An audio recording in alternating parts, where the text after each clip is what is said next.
going back to last year, obviously a district title, ending a long drought here at Boonville. Just what did you walk away from that season thinking? You know, last year was exciting. Winning a district championship or just winning a championship in general is like the number one thing you talk about when you come in as a coach. I think that's part of being competitive. We're playing a really good conference in the Tri-County, year in and year out. You see that obviously with state championships coming out of Blair Oaks and stuff like that. Hallsville was able to knock them off a couple years ago, but I really feel like our conference in football, almost week in and week out, you have to be good.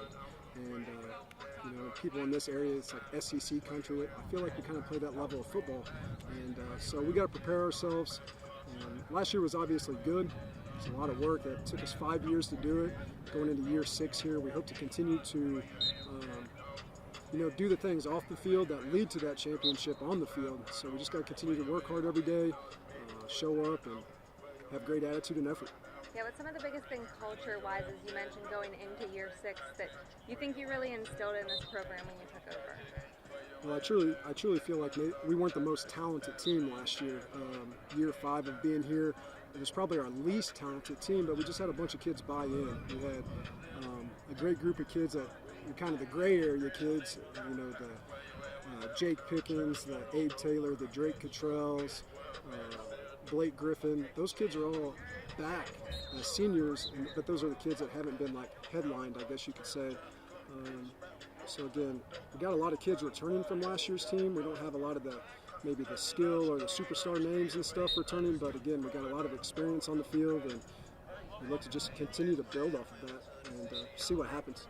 In this first month of summer, anything in particular standing out to you yet? June, we don't do hardly any football, so June is all lifting weights, team activities and stuff like that. So June for us takes no talent, no football talent at all. It's just, we kind of see where the kids' commitment is to it, what their weight room attendance is, their commitment to building our program with our fundraising, our prep camps, etc. So we're kind of checking those things off, and now we kind of add the football to it. And we got a little over 55 kids out this year, which is a little bit down from years past, but all the kids that are showing up are working hard, and like I said, they bring a lot of game experience. It's just we got to put all the pieces together. Colby had a really great playoff run last year. I see him out here today working with your quarterbacks. Yep. How's that role going for the future? Well, Colby's a true leader. You talk about culture. Culture is really defined by your athletes. The best teams, the most successful teams are led by the players, and that's what we try to generate here. Make the kids realize how powerful they are as individuals, not only as football players, but just as people, as Boonville Pirates in the hallways, on the streets, on the field. And Colby's that guy. He started for us as a freshman, played quarterback sophomore, junior, senior year, and he brought the good out in people. And he continues to do that. And that's just who he is as a person. Again, he showed us a lot of great things we can learn from him as coaches, as players, and hopefully somebody can duplicate that, but it's not duplicated. You just kind of hope to continue to grow. Yeah, what's some of the other holes besides quarterback that you're working to fill? Jackson Johns was a big-time player for us last year. He played offense and defense for us, was an all-state kid. Tyson Ellison played offensive line, defensive line for us. He was an all-state kid.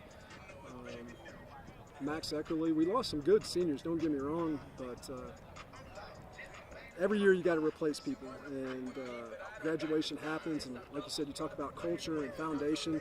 Hopefully that's built strong, and just kind of keep on going, and I don't know, we'll see.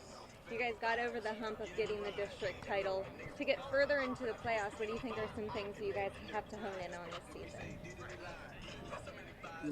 Just show up. The best ability that one can have is availability. Just show up every single day, stay healthy, keep yourself eligible, stay out of trouble, keep your grades right, and just hold yourselves accountable. It's going to take a lot of work. We as coaches know that, we as players know that. Just wake up every day, do the best we can, and see what happens.